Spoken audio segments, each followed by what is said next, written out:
Alors avant de parler des transformations forcées, on va revenir aux transformations spontanées.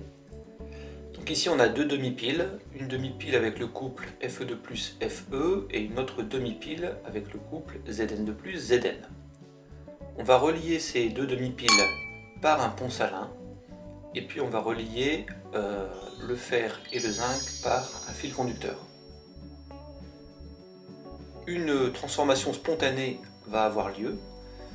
Alors si on observe ce qui se passe, en fait le zinc va commencer à être attaqué, donc l'électrode de zinc, la masse de l'électrode de zinc va diminuer.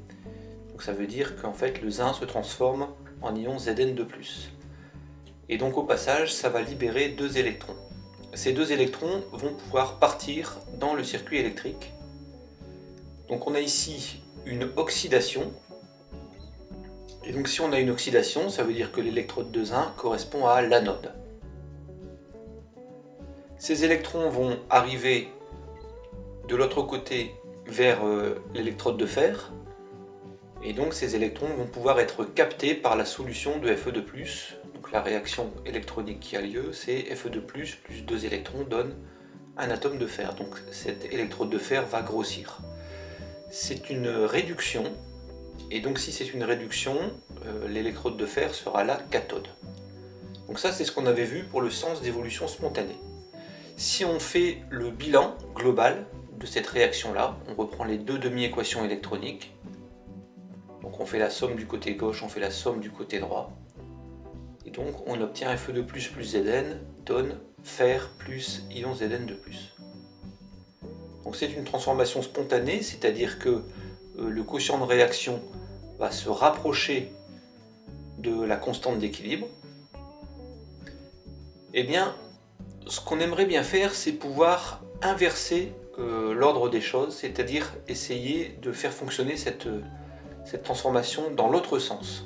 Donc si je repars du système tel qu'il était là, on peut changer l'ordre des choses en ajoutant un générateur. Donc si je place un générateur dans le circuit, l'intensité va sortir de la borne plus, et donc ça va forcer les électrons à circuler dans l'autre sens. Donc on va imposer au système une circulation inverse des électrons. Ce qui veut dire que du côté du zinc, les électrons arrivent sur la borne Zn, et bien on va avoir Zn2+, plus deux électrons, et cette fois-ci on va former des atomes Zn. Donc ça c'est bien une réduction. Et donc l'électrode de zinc sera maintenant la cathode, donc ça a changé. Du côté du fer, tout va être inversé aussi. Les électrons sortent de la borne Fe, donc c'est-à-dire que le fer va émettre des électrons. C'est donc une oxydation, et donc si c'est une oxydation, cette fois-ci l'électrode de fer sera l'anode. Donc on arrive à faire fonctionner le système à l'envers.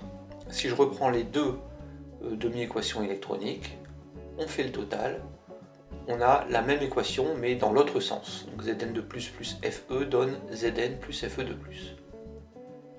Ce qui veut dire que du point de vue du quotient de réaction, si on fait fonctionner ça à l'envers, ça veut dire que le quotient de réaction va s'éloigner de la constante d'équilibre. On a réussi à forcer l'évolution de ce système. Alors en fait c'est ce qui se passe avec une pile. Une pile, ça va transformer de l'énergie chimique en énergie électrique.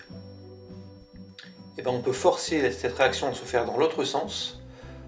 En fournissant de l'énergie électrique, on va obtenir de l'énergie chimique. On appelle ça un électrolyseur.